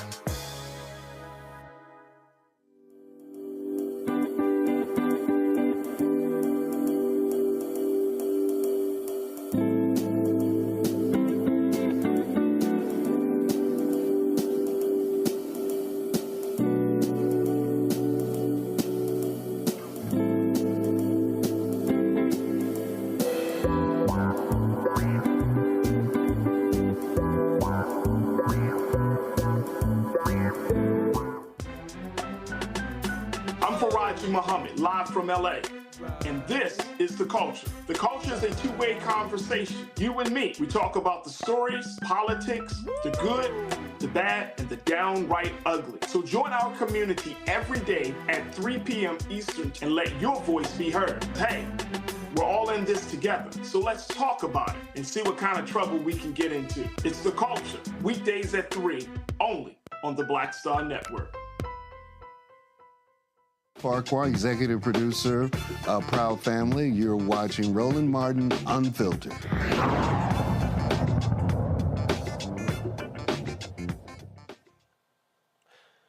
A New York judge denied Donald Trump's request to delay his hush money trial. Jury selection for Trump's first criminal trial is set for March 25th. Trump's attorneys are unhappy about the decision to keep the March date. Boo-hoo! Complaining that Trump will have to stand trial in New York while attempting to clinch the Republican nomination. I guess he has a right to be president of the United States. Isn't it funny how whiteness works? This case centers on payoffs to two women, porn actor Stormy Daniels and former Playboy model Karen McDougal, and to a Trump Tower doorman who claimed to have a story about Trump having a child out of wedlock. Trump faces up to 4 years in prison. Reese, what the hell?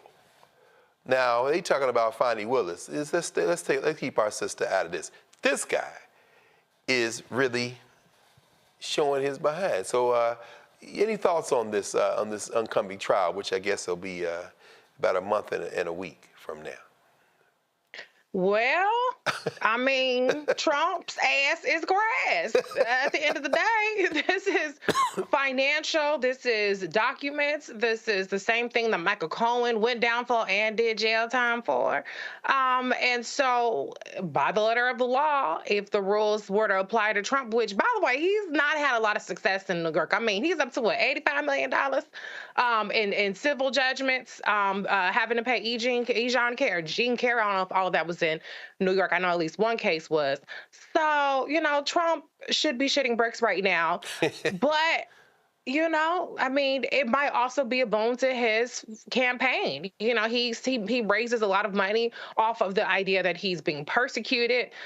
This is all happening when Nikki Haley has refused to drop out of the race and throw her support behind him. So this presents a lot of danger for him. But so far, he's been mostly the Teflon Don. It hasn't inhibited his ability to steamroll into being the Republican nominee. And so I think it's a big TBD, but I would much rather have to be Biden talking about U2O than Trump on trial again and again and again and again. Absolutely, absolutely. Thank you, Reese, because, it's interesting as you say that, up until now, it was the federal trial that they thought might be first in the queue. And Ben, do you think that the order of these trials may play a role in perhaps derailing the Trump presidential campaign? As Reese says, Nikki Haley has decided to stay in, probably hoping that one of these trials is going to mean the end of him. And of course, this particular one, as Judge Juan Merchan has scheduled the date for trial, I think there are 34 felony counts in this one. And of the 4 and the 91 felony counts, this might be the easiest, who knows? But he couldn't run out the clock. His lawyers couldn't stop it. It's scheduled now. Any thoughts on how this may or may not impact the presidential primaries and the general election? Well, one thing we can be sure of is that no matter what Donald Trump does, he's going to have a base of white evangelical voters who are going to support him no matter what. He did say he can kill someone on Fifth Avenue and get away with it. And so in terms of the politics of it, this is only going to enhance his support. He's positioned himself as a savior. In fact, some of them have already called him a savior, the second coming. And so there's nothing that can happen to him negatively that doesn't help him positively in the political column with his supporters. Now, in terms of the legal case, we'll see what happens. The last attorney that you just had on was really speaking about how the evidence in so many different cases piles up, and it's clear to any objective observer. But how many times have we seen white men get away with murder, literally and figuratively? Right. Well, this one looks like it's going to be hard for Trump to evade. But as you say, being a white man in America is probably the best guarantee you have of having more than a fair shot. In fact, you've got the shot that everybody else should want to have. So we are, of course, going to be keeping our eyes glued to this, and we'll see what happens, as you say. We'll be back in a moment. Oh yeah, please, Reese. Yeah, no, by all means. Come on. I think that the actual criminal trial starting kind of pierces the invincibility that Trump has had. We've seen, I don't know if y'all remember, it's a different situation, but the Robert Murdaugh, remember how they kept piling more and more charges on him? And it's like, well, damn, how many more charges can he get? They keep finding more cases and more suspect behavior. That's right. And so once that domino effect starts on a criminal basis, it's a lot harder to get out from under. And so the notion that a former president should be immune, or the notion that, well, let's just hold this off until after the election for the other cases, is going to be a lot more difficult to justify with the start and potential conviction of Donald Trump in this first case, which is one of the easier cases to prove. With that being said, Donald Trump is not going to drop out, even if he's convicted, because he needs to be president of the United States. He needs to be the Republican nominee to have leverage to keep him out of jail, or to get him out of jail earlier than he would otherwise be in jail if he were not president. And so the stakes are high for him, but I think that the walls are closing in even more on Donald Trump with the trial date set for this first case. I'm glad you jumped in, Reese, because as I asked Ben, I mean, whether or not sequence made a difference, I think you just helped us understand how this could be a lot more problematic. Yeah, and as Ben said, I mean, he's going to be brazen. He's got that evangelical support. And I want to ask you, if you don't mind, to share with us what you think about the politics of this situation. As you say, Nikki Haley's not going to drop out, but this one, like you said, this could be the easiest case, and like you say, this causes problems for him. You say he's not going to drop out. We know that, like you said, because he has to be president of the United States. And I want to ask you about something that we hadn't brought up today, but of course, Joe Manchin floating around out there in Ohio and floating the idea of Mitch Romney as some kind of vice president ticket, trying to hijack this No Limits party to get on the ballot. You know, I don't even know if that even registers in your mind, but I know that you see the full field. So, you know, how do you see ultimately this arc playing out? I mean, is this a guy who, Trump, that is, who would run from jail or campaign? Well, I guess he's going to appeal any conviction. But any thoughts about this as it, you know, kind of continues to play out? For me or for Ben? Yeah, for you. Oh, well, I mean, you know, I think that, like I said, I think that Trump has to go balls to the walls. He has to ride this until he can no longer ride it anymore. He needs the fundraising money, because a good portion of the money the Republican committee has raised and himself has gone to his legal bills. So for the fact that he still has more cases pending, he has to keep those fundraising dollars going to his legal defense fund, right? As far as Joe Manchin, he's too big of a bitch to rerun for re-election in West Virginia, because nobody has an appetite for a Joe Manchin, another term in Senate or for the presidency. So that is nothing but vanity, hubris, and delusion on his part. Mitt Romney already lost his presidential campaign, so the idea that, you know, Joe Manchin and a loser Romney are going to team up and be the Darth Vader of the 2024 election and take down Trump and Biden is preposterous, insulting, and the only reason why the mainstream media entertains it is because they're bored. You better preach, black woman. I know that's right. That sealed that all the way off. No question about it. Okay, well, we're going to take a pause here, and we will be back in a moment. Roland Martin Unfiltered on the Black Star Network. Y'all better support the Black Star. We'll be right back. Next on The Black Table with me, Greg Carr, we look at one of the most influential and prominent Black Americans of the 20th century. His work literally changed the world. Among other things, he played a major role in creating the United Nations. He was the first African American and first person of color to win the Nobel Peace Prize. And yet today, he is hardly a household name. We're talking, of course, about Ralph J. Bunche. A new book refers to him as the absolutely indispensable man. His lifelong interest and passion in racial justice, specifically in the form of colonialism. And he saw his work as an activist and advocate for the Black community here in the United States, as just the other side of the coin of his work trying to roll back European empire in Africa. Author Cal Rostiala will join us to share his incredible story. That's on the next Black Table, here on the Black Star Network. For the last 15 or maybe 16 years, 18 years, I'll say, since when I moved to LA, I hadn't had a break. I hadn't had a vacation, probably a week vacation here or there. Right. This year, after I got finished doing Queen Sugar and we wrapped it out, because I knew I had 2 TV shows coming on at the same time, I said, I'm going to take a little break. So I've been on break for the first time, and I can afford it now. Praise God. You know what I'm saying? Right. So I can afford it. I'm like, I can sit back and ain't got nothing to worry about, man. But this was the first time in almost in 2 decades that I've actually had time to sit back and smell the roses.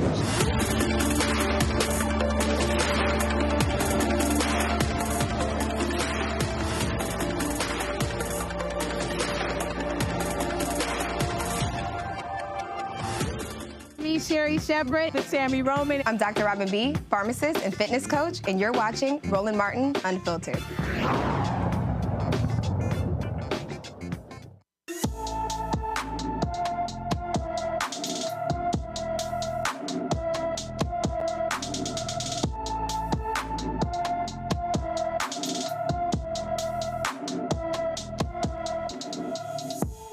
Mary Alice Wilson has been missing from Robbinsville, New Jersey since January 19th, 2024. The 16-year-old is 5 feet 7 inches tall, weighs 150 pounds, with brown hair and brown eyes. Anyone with information about Mary Alice Wilson is urged to call the Robbinsville Township, New Jersey Police Department at area code 609-259-3900. In other news from South Kakalaki, South Carolina Congressman Jim Clyburn says he's stepping down from his Democratic House leadership post, but will run for re-election for his U.S. House seat. Clyburn first assumed office in 1993, has served in Congress for 31 uninterrupted years, and during his time in Congress, Congressman Clyburn has served as the House Majority Whip from 2019 to 2022 and 2007 and to 2011. Some believe Colorado Representative Joe Neguzzi will run for Clyburn's position. Ben, any thoughts on Jim Clyburn stepping down from his House leadership post? I think he's a fine, distinguished brother, and look forward to all the things he's going to be doing in the future. Jim Clyburn's a great man. There's no hint of irony in anything you've said, is it? Don't see your tongue. I couldn't get it past you. I'm sorry. I tried my best. I don't see your tongue. If you want me to be, I mean, listen, I'll go ahead and be honest.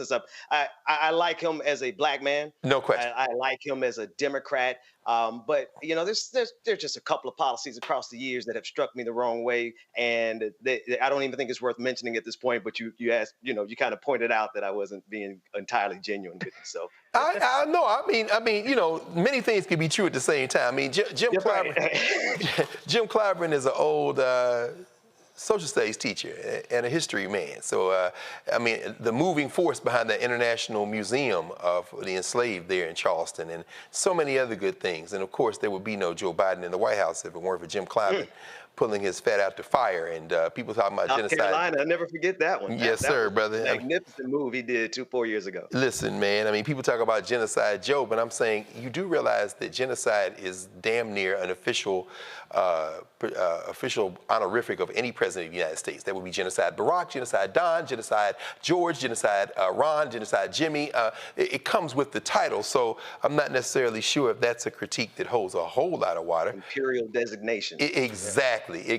Reese, Jim Clyburn, I mean, you've been around him, you've interacted with him, you've seen his impact over the years, not only in Congress, but on the Democratic Party and on American politics as a whole. Any thoughts about him kind of stepping away from the leadership post there in Congress? Well, I think, first of all, it's really important for the elders, the elder statesmen, and people who have the track record of Congressman Clyburn to make room for the new generation. I think that there's a disconnect in our presidential politics where we're talking about age, age, age. Yet when you look up and through the federal legislature, you see a lot of people that are up there in age in both parties. And so I think it's a good move for him to step aside and start that younger. And I don't think age should be the only factor, be clear on that. But I do think that Congressman Joe Negus, I've interacted with him, he's great as well. And the succession on up, moving on up, I think it's positive. And I think that we need to start having these conversations a little bit more at the congressional level. And I would say at the Senate level, where in places like Maryland, where you have Larry Hogan just announced that he's running for the Republican nomination. He's in his 60s. David Trone is leading, if you believe the polls. County Executive Angela Alsterbrooks for the Democratic nomination. He's in his 60s. These are people that will be in their 70s if they get by the end of their term. So I want to see the Democratic Party moving towards more of that younger pipeline so that when we come to presidential politics, we're not talking about septuagenarians every doggone time being the people who have the experience, executive and legislatively, to lead the party. Absolutely. In fact, let's stay on this for a couple more minutes, if you don't mind, Reese. I'll ask you first. You know, Clyburn has made some noise recently, being critical of the Biden administration, saying you need to get out there and really beat this drum and talk about the things that you've done well. You think, two questions I have for you. One, do you think this timing is about perhaps him doing more on the campaign side? Because it has been said that people expect him to be out there on the trail trying to, quote unquote, shore up the black vote for the Biden-Harris ticket.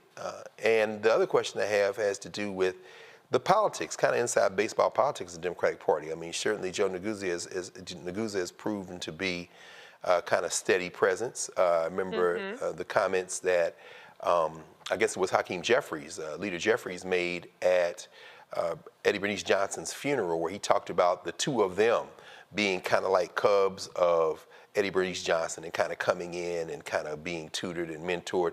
Any sense that some of these folk that are being floated, like a Joe Negus, have been kind of curated or cultivated by the Democratic leadership? And as you mentioned, David Trone, we know that Jeffries endorsed David Trone. Of course, there's Angela also Brooks trying to run for Senate in Maryland.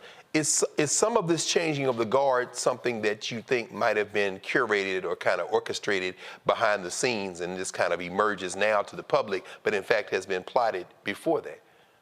Yeah, absolutely. I think there's some willing to deal, and I don't mean that in a pejorative way, that's going on. I think Speaker Pelosi at the time, you know, she kind of had her succession plan with now House Minority Leader Hakeem Jeffries. And so, yeah, I don't think that these things happen in a vacuum, and people have been cultivated and put in that pipeline. And that's why it has always been important for us as Black people to advocate for, you know, kinfolk in these office. Now, whether you think this person is kinfolk or not is a different story. You know, I think House Minority Leader Jeffries, his endorsement of Trump was more about money. Let's just be clear. And he's also already a sitting congressman.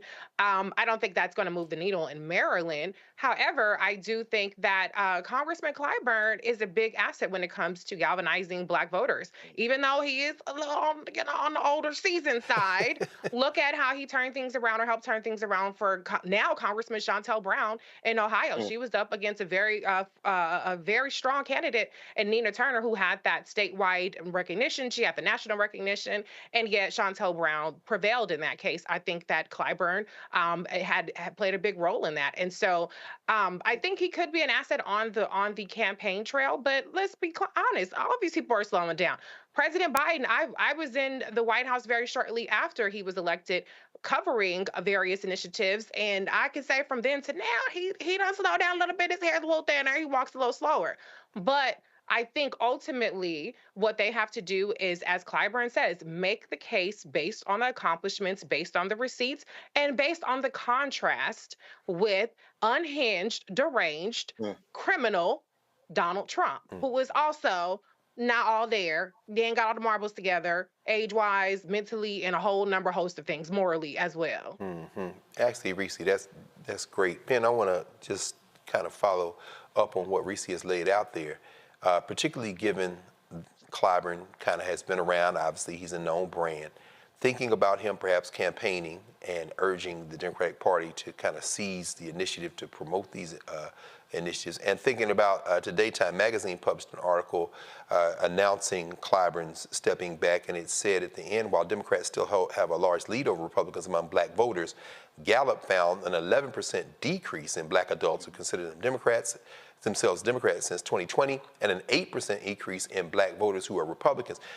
Could you see a scenario where Jim Clyburn might be less effective or even problematic trying to rally black votes in some regions of the country, in some places, if he kind of overplays his hand? I'm not sure. I don't know. But please, any thoughts?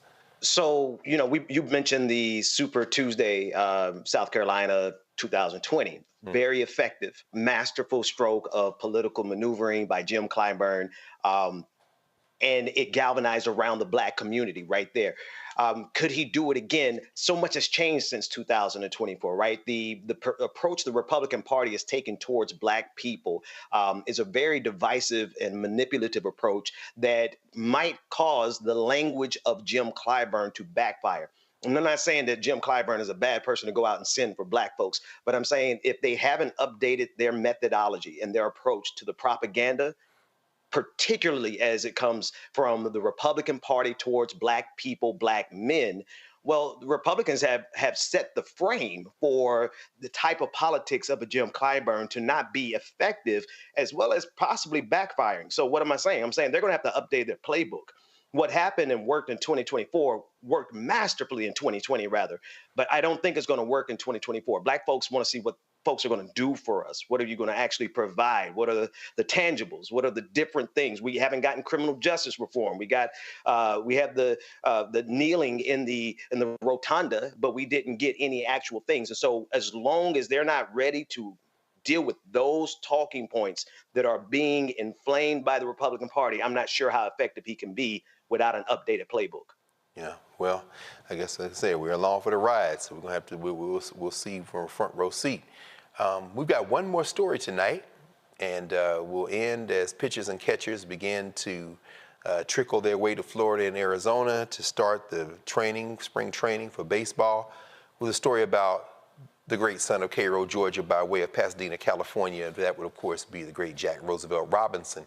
A Kansas man is in custody for stealing and destroying the Jackie Robinson statue. There he is right there. 45-year-old Ricky Alderette is facing multiple charges related to the theft of the statue, including felony theft with a value of more than $25,000. And we, of course, know that that's the monetary value, but it's really priceless. He was also charged with aggravated criminal damage to property, identity theft, and making false information. The theft was caught on surveillance video last month when Alderette and two others removed the statue from the base and loaded it onto the back of the truck. What was left of the statue was found burned in a Wichita park. Ben, what do you make of that, brother? Well, first, did I hear you correct? Did you say he was 45 years old? 45, but you know, age does different things for different people. White supremacy will age you like milk. No question. Come on. Curdled milk, brother. I'm 43 now. I got a lot of gray hairs coming in, but my God, first of all, this is their response. I think this is the reaction to the Confederate monuments that have been coming down all around the country, and to see that. This is almost should be expected, right? With every action, there's a negative reaction that we get. And so as we try to make progress removing the Confederacy, there's some good white folks who think that their response should be to do the same thing in kind. And so this is just a tit for tat. But unfortunately, you see, white supremacy doesn't really think well, and it doesn't age you well either. Indeed, indeed. Reese, you had the last word tonight. I think about our sister, Rachel Annetta Robinson, the widow of Jackie Robinson, the partner of Jack Roosevelt Robinson, still with us at 101, be 102 this year. Any thoughts about this act of vandalism that is so much more than destroying a statue, but really attacking one of the great human beings of the 20th century? Yeah, first of all, let me say crack is whack, meth, heroin, whatever you was on, popping pills. Because like Ben said, I was not giving 40 245, whatever. But you know, That's it's very patronizing to try to sit up there and say that this wasn't racially motivated. I think they tried to say that he was just after the medal. If that's the case, then why the hell did you burn what was left behind? Right. I mean, what do you think? If people don't put a swastika or, you know, go down there with a tiki torch, that then you don't have proof of racial animus? I mean, this is getting really ridiculous. But I think to Ben's point, this is what we see as a result of just the white nationalism and the backlash to the Confederate monuments coming down. You guys have to remember that Donald Trump is out there running, saying that he is going to, you know, restore those kinds of monuments. You know, you have the Republican Party, even Nikki Haley, defending what these monuments mean. And so that's really not surprising that you have crazy ass people that go out there and do this kind of stuff. And then last thing I just want to say is, you know, it's a little bit unrelated, but I saw a post saying, you know, Black History Month seems muted this year. And I want to point back to even Pride of last year. These Republicans are winning the war against, you know, corporations and different corporate social responsibility initiatives that you would normally see funding the kinds of Black History Month campaigns and the kinds of inclusion that we had seen in years past. They're winning the war against that kind of inclusion and against that kind of amplification of things that are important to our communities. And so I just want people to wake up and realize that every day we have to fight against this, and every day we have to fight for what we want to see amplified, what we want to see put on the forefront. Because if we don't, their side is going to win every one of these battles. Absolutely, absolutely. So well put, as always. Reese Colbert, host of the Reese Colbert Show on Sirius XM. Benjamin Dixon, host of the Benjamin Dixon Show podcast. We are so grateful that we are all together again on Thursday night. It's good to see you all. That's just about it for the Roland Martin Unfiltered broadcast tonight. I do want to mention that today would have been the 94th birthday of Jacob Hudson Carruthers Jr., Jetty Shimshu Jehudi, one of the great intellectuals of the 20th century, one of the most important thinkers of the African-centered movement. This weekend in Chicago, the 19th annual Jacob Carruthers Conference will be taking place. I'll be presenting along with a number of others. Y'all can go out there and Google and look for the information. But I just wanted to mention that because we need to talk about our Black thinkers who have been so important. That's it tonight for the Roland Martin Unfiltered Show for Thursday, February 15th. Actually, this is Dr. Carruthers' birthday, as I said. Join us tomorrow and watch all the shows on the Black Star Network and support the network. So as Roland Martin would say, holla.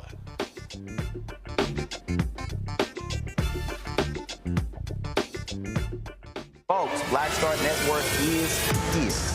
Hold no punches! I'm real revolutionary right now. Black power. Support this man, Black media. He makes sure that our stories are told. Thank you for being the voice of Black America, Roland. Stay black. I love y'all. All momentum we have now, we have to keep this going. The video looks phenomenal. See, this difference between Black Star Network and Black-owned media and something like CNN. You can't be Black-owned media and be scared. It's time to be smart.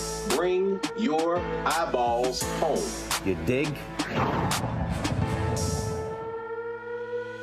Pull up a chair, take your seat. The Black Tape with me, Dr. Greg Carr, here on the Black Star Network. Every week, we'll take a deeper dive into the world we're living in. Join the conversation only on the Black Star Network.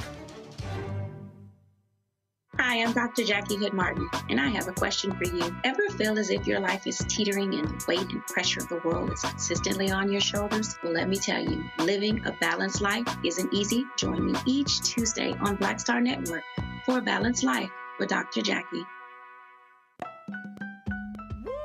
We're all impacted by the culture, whether we know it or not. From politics to music and entertainment, it's a huge part of our lives, and we're going to talk about it every day right here on The Culture with me, Faraji Muhammad, only on the Black Star Network. I'm Deborah Owens, America's Wealth Coach, and my new show, Get Wealthy, focuses on the things that your financial advisor and bank isn't telling you, but you absolutely need to know. So watch Get Wealthy on the Black Star Network.